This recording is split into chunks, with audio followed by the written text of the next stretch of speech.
성경은 하나님께서 우리의 인생을 인도하시는 분이시다라고 증거하고 있습니다. 우리가 잘 아는 시편 23편 다윗의 고백처럼 여호와는 우리의 목자가 되십니다. 그가 우리를 푸른 풀밭에 누이시며 쉴 만한 물가로 인도하시고 내 영혼을 소생시키시고 자기 이름을 위하여 의의 길로 인도하시는 분이 바로 우리 하나님이심을 믿으시길 바랍니다. 또한 잠언서 말씀에 보면 사람이 마음으로 자기의 길을 계획할지라도 그 걸음을 인도하시는 분은 누구십니까?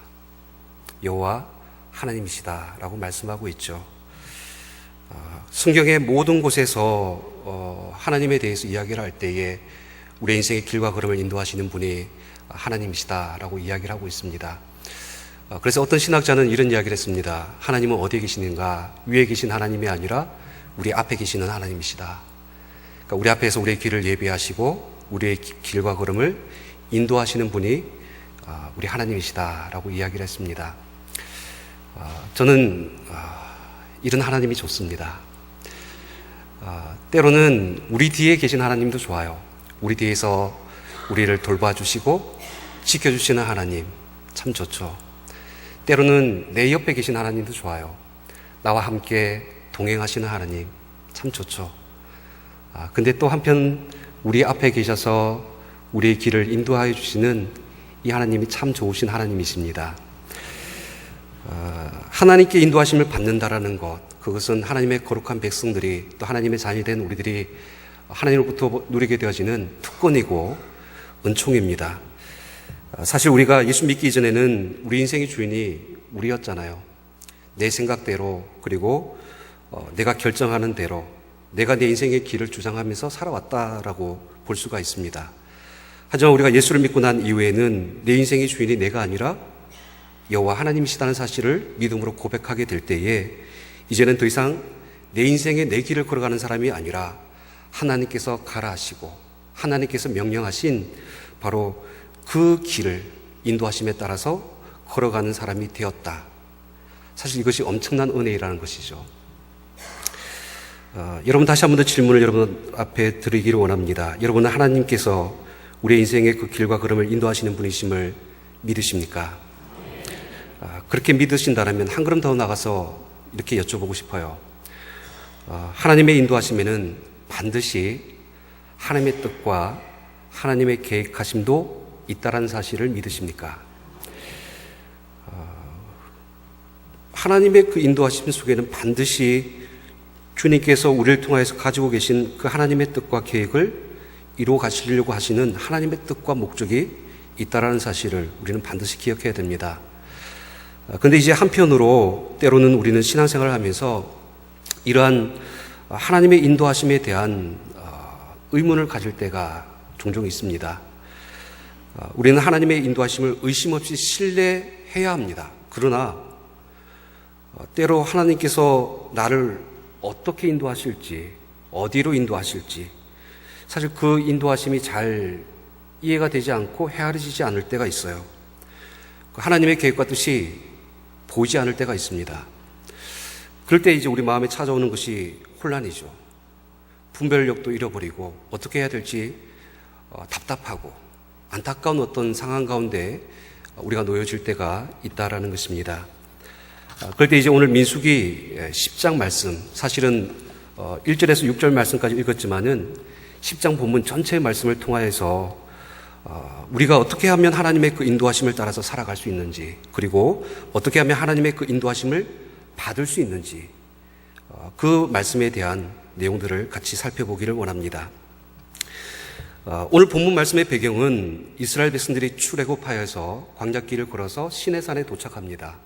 그리고 그 시내산에서 이제 약속의 땅, 그 가나안 땅으로 출발하려고 하는 그 상황 가운데 일어났던 그 이야기를 우리에게 소개를 해주고 있다는 것입니다.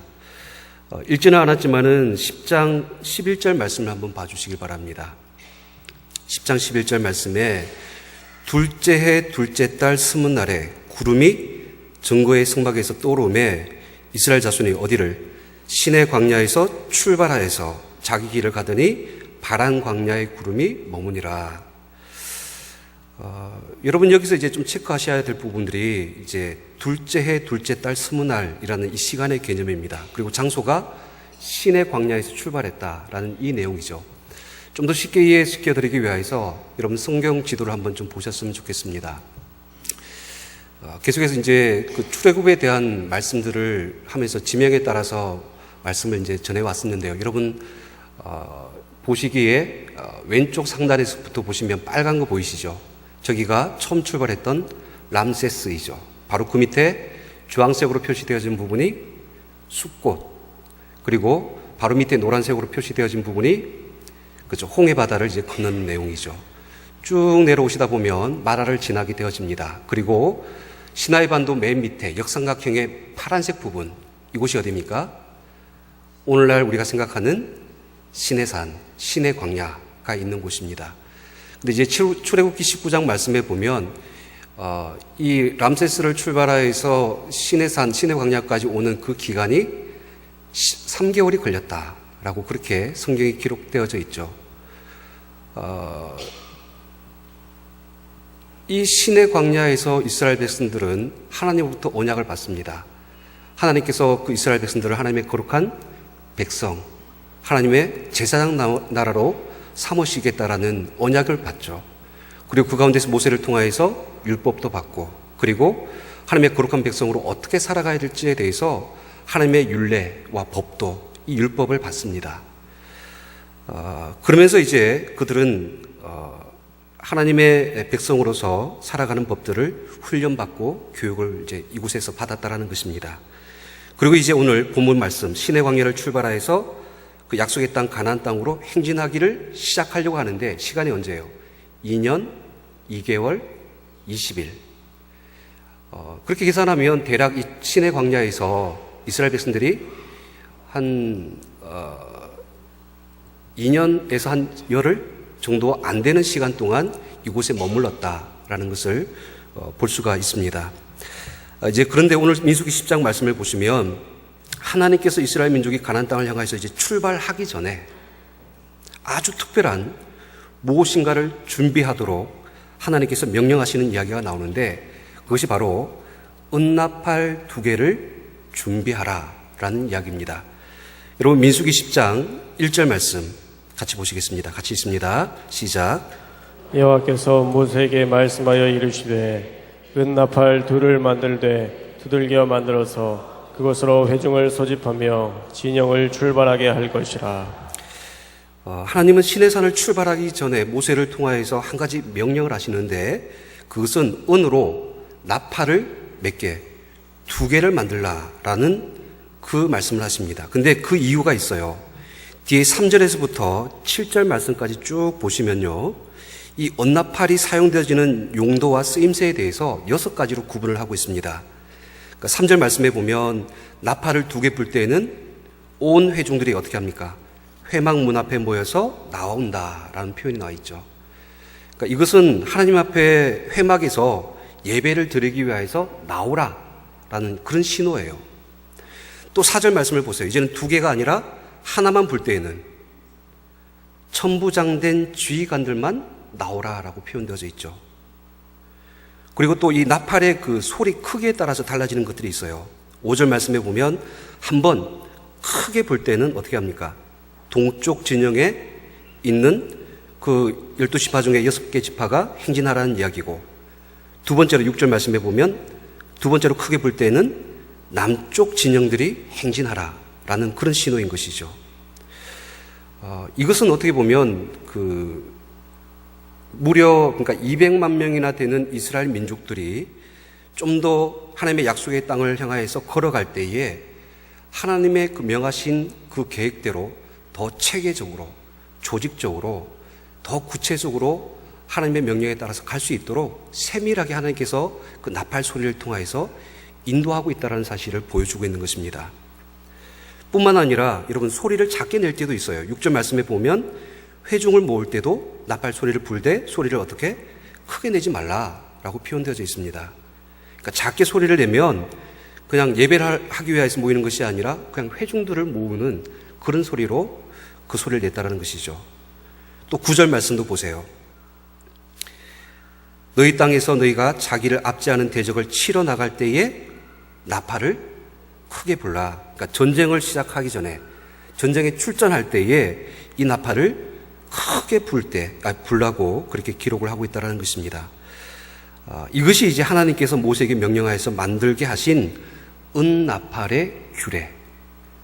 좀 더 엄밀하게 이야기해서 은나팔을 통하여서 하나님께서 이스라엘 민족을 인도해 나가시는 그 율법을 말씀해 주셨다라는 것입니다. 근데 여러분, 이 하나님께서 이스라엘 민족들을 인도해 가시는 법이 아주 독특합니다. 오늘 읽지는 않았지만은 바로 이 민수기 10장 앞장에 9장 말씀을 한번 봐주시면 15절에서 23절 말씀에 이런 표현들이 나와요. 하나님께서 이스라엘의 행진을 구름 기둥과 불 기둥을 통하여서 인도하신다는 이야기가 있어요. 그러니까 구름 기둥이 장막에 떠오르면 움직이는 것이죠. 그리고 구름 기둥이 성막 위에 머물면 행진을 멈추고, 때로는 한 달이 될 수도 있고 1년이 될 수도 있고 더 오랜 기간이 될 수 있지만은 구름이 떠오르기까지는 그 자리에 그대로 기다리는 그런 시간들을 가졌다라고 이야기합니다. 이러한 어떤 구름 기둥과 불 기둥은 일종의 그 시각적인 하나님의 사인입니다. 신호예요. 눈으로 보고 하나님의 명령을 따라서 그대로 행진하면서 하나님의 인도하심을 받았다라는 것이죠.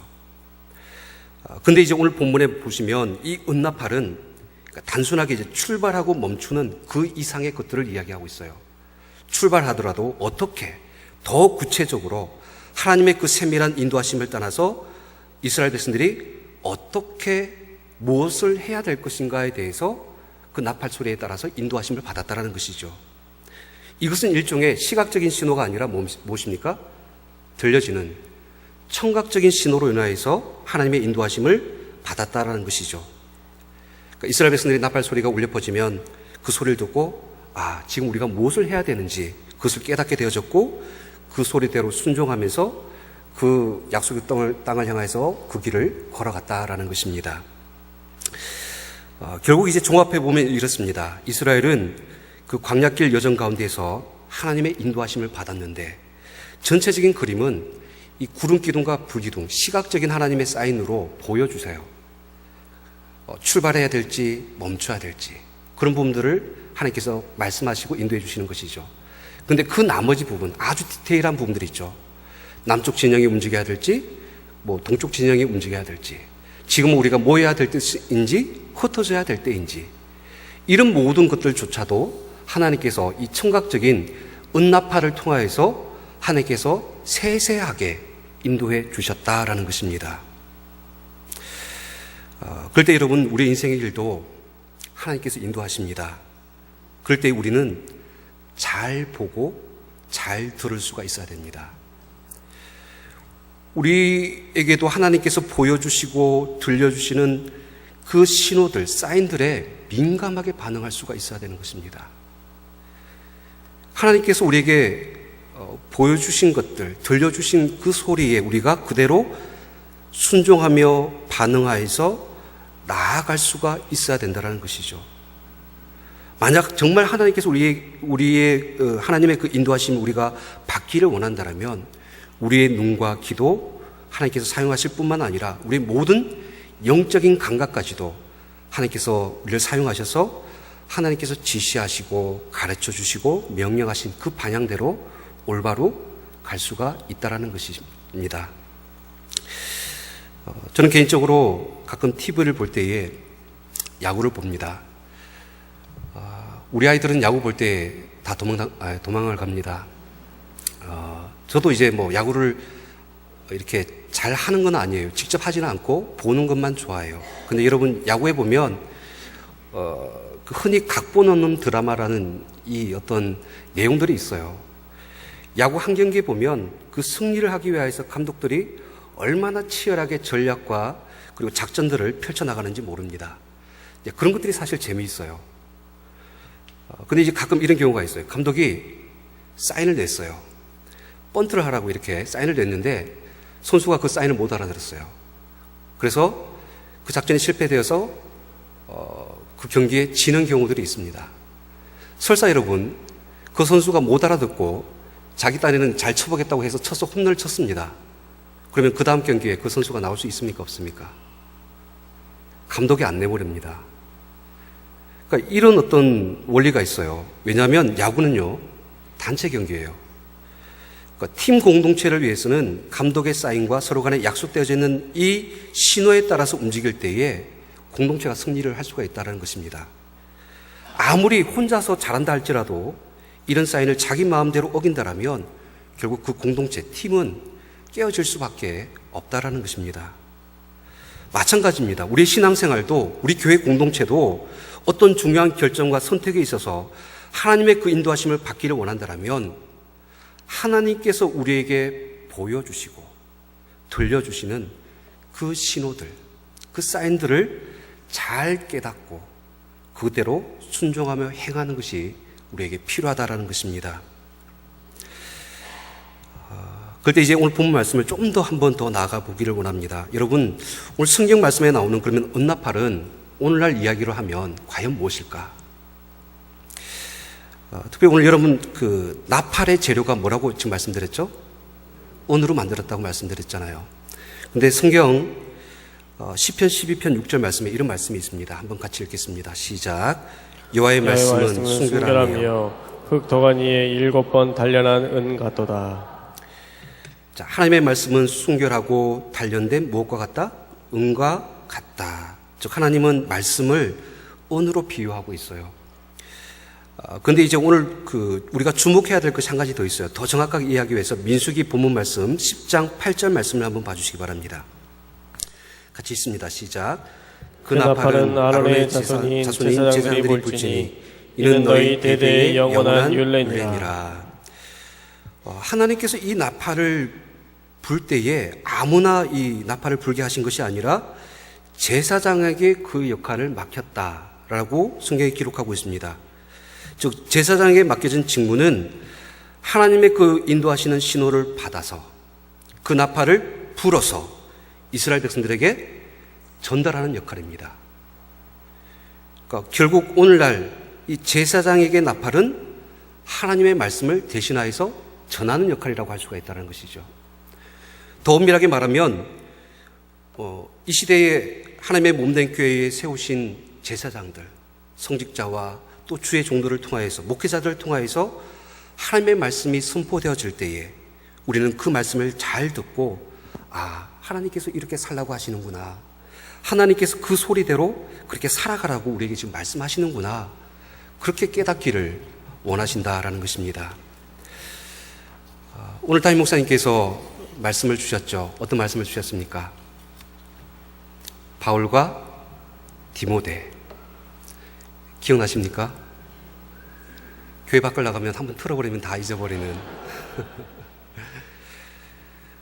예전에 그 공부 잘하는 학생들 중에도 이런 애들이 있어요. 시험 공부 열심히 하고 시험까지 잘 봅니다. 그리고 마지막에 나갈 때 교실 앞에서 머리 한번 탁 틀어버리면 다 잊어버리는.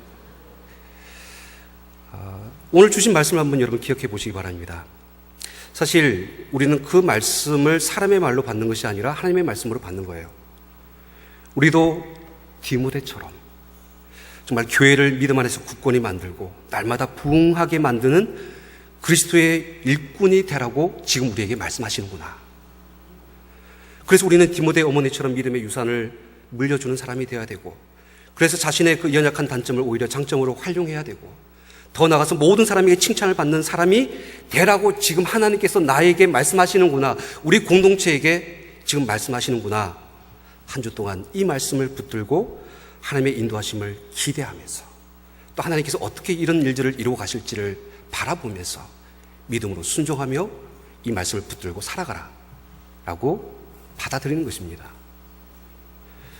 이스라엘 백성들이 그 공동체가 하나님의 인도하시는 그 나팔 소리를 듣고 그 걸음을 걸어갔듯이 오늘 이 강단에서 선포되어지는 하나님의 그 말씀을 듣고 우리 천안성결교회 믿음의 공동체가 또 이 자리에 있는 우리 모든 그리스도인들이 우리에게 주신 이 믿음의 길을 하나님의 인도하심에 따라서 걸어가야 될 줄 믿습니다. 사랑하는 성도 여러분, 하나님의 말씀은 우리의 인생의 길을 인도하십니다. 하나님의 말씀은 우리 천안성결교회 믿음의 공동체를 인도해 주신다는 사실을 믿으시길 바랍니다. 두 번째로 하나님의 인도하심을 받는 법은 때로는 하나님께서는 사람을 통하여서 말씀하시고 또 우리에게 나아갈 길을 인도하여 주시기도 한다는 것입니다. 여러분, 오늘 민수기 10장 29절에서 31절 말씀 조금 깁니다. 같이 읽도록 하겠습니다. 시작. 모세가 모세의 장인 미디안 사람 르우엘의 아들 호렙에게 이르되 여호와께서 주마하신 곳으로 우리가 행진하나니 우리와 동행하자. 그리하며 선대하리라. 여호와께서 이스라엘에게 복을 내리리라 하셨느니라. 호밥이 그에게 이르되 나는 가지 아니하고 내 고향 내 친족에게로 가리라. 모세가 이르되 청하건대 우리를 떠나지 마소서. 당신은 우리가 광야에서 어떻게 진칠지를 아나니 우리의 눈이 되리이다.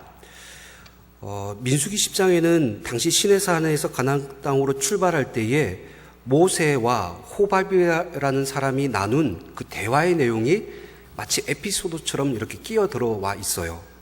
짧은 내용이에요. 내용은 이런 겁니다. 29절 말씀에 보면 호밥이라는 사람이 어떤 사람이죠? 모세의 장인 르우엘의 아들, 이렇게 표현되죠. 우리가 잘 아는 이드로, 그러니까 모세의 아내가 시브라라고 한다면 그의 오빠예요. 모세의 입장에서 보면 처남이 되는 것이죠.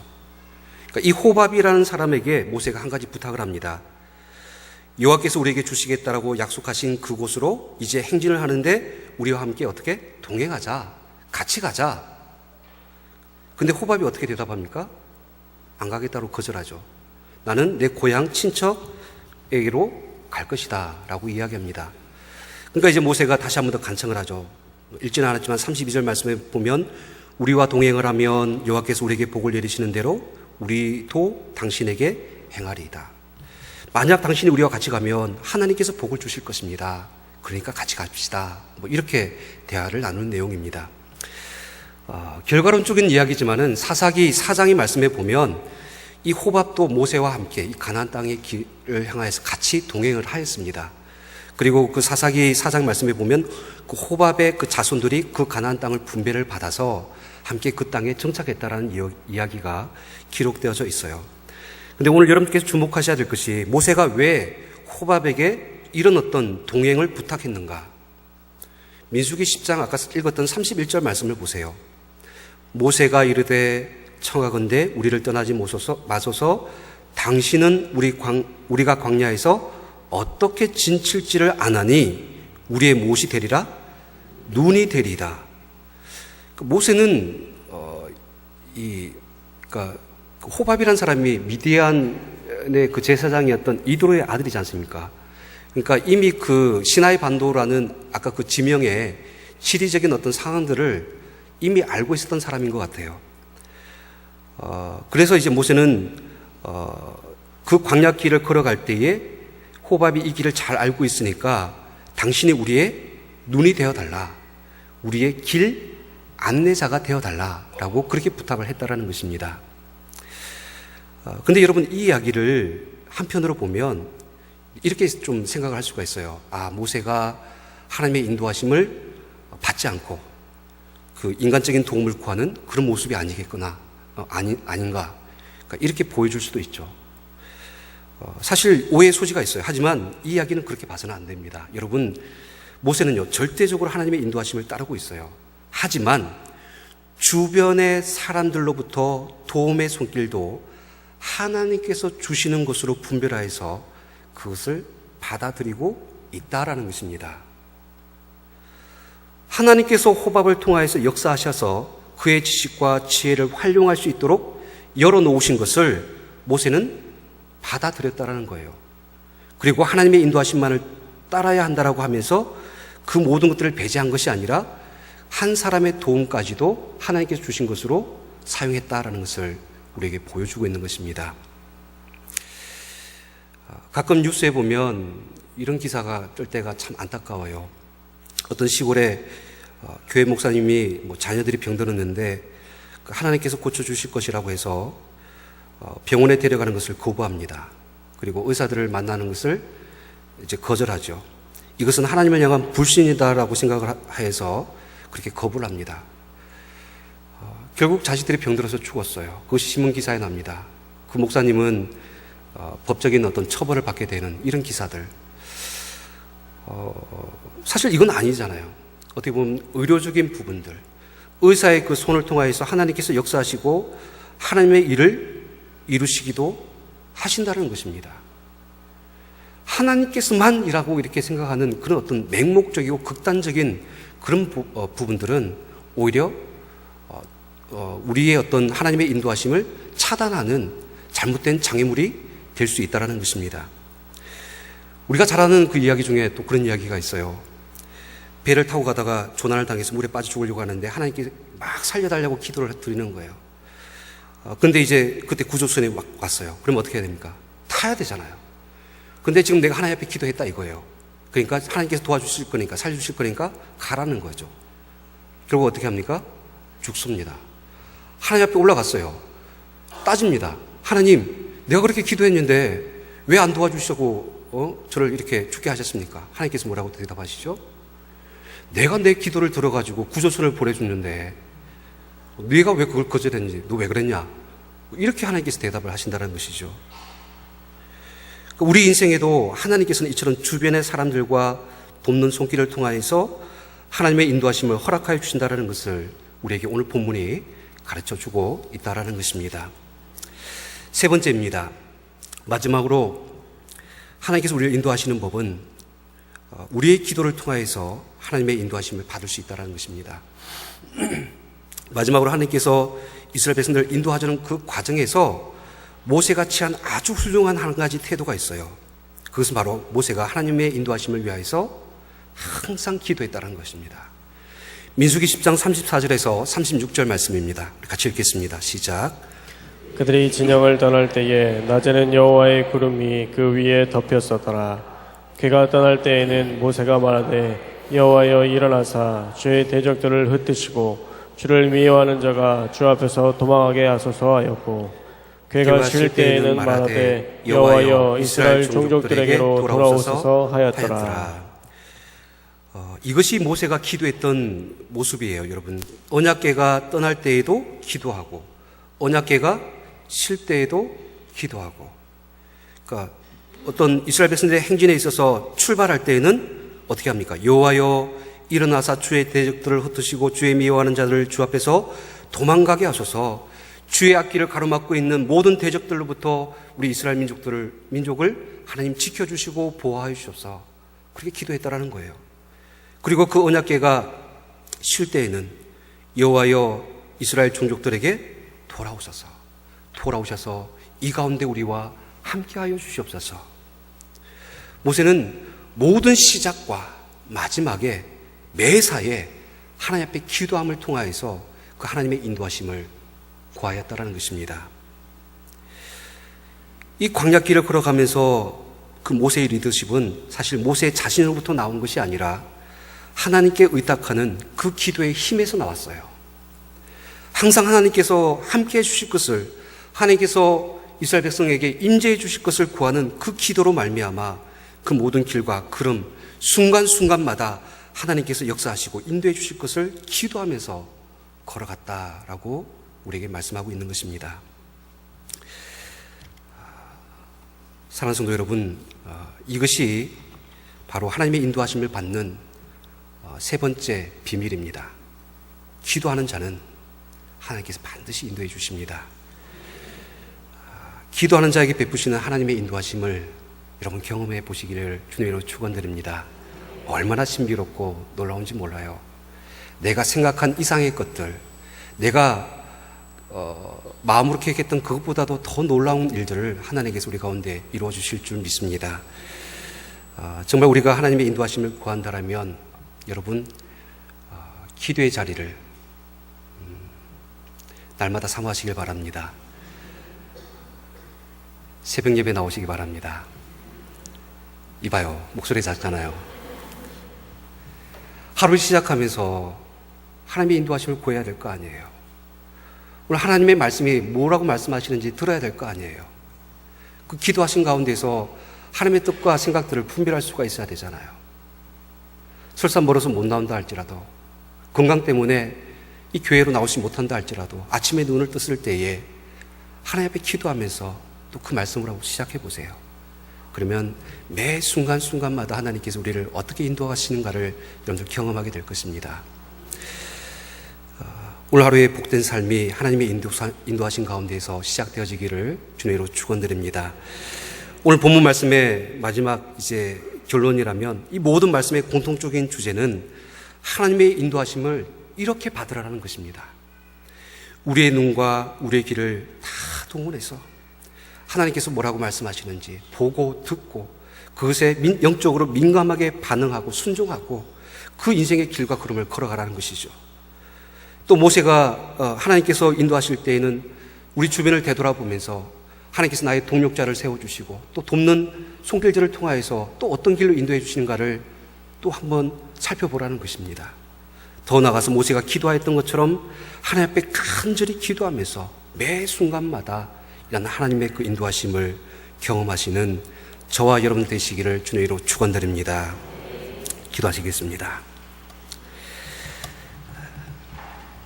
사랑이 많으신 하나님 아버지, 하나님께서 우리 인생을 주관하시고 다스리시며 통치하시며 우리 인생의 길과 걸음을 인도하여 주시는 분이심을 믿습니다. 하나님, 우리의 귀와 우리의 눈을 열어 주시옵소서. 하나님께서 보여주시는 것들, 들려주시는 그 말씀에 우리가 민감하게 반응하여서 하나님의 뜻과 하나님의 생각과 하나님의 선하시고 기뻐하시고 온전하신 뜻이 무엇인가를 분별하여서 믿음으로 순종하며 나아갈 수 있도록 인도하여 주시옵소서.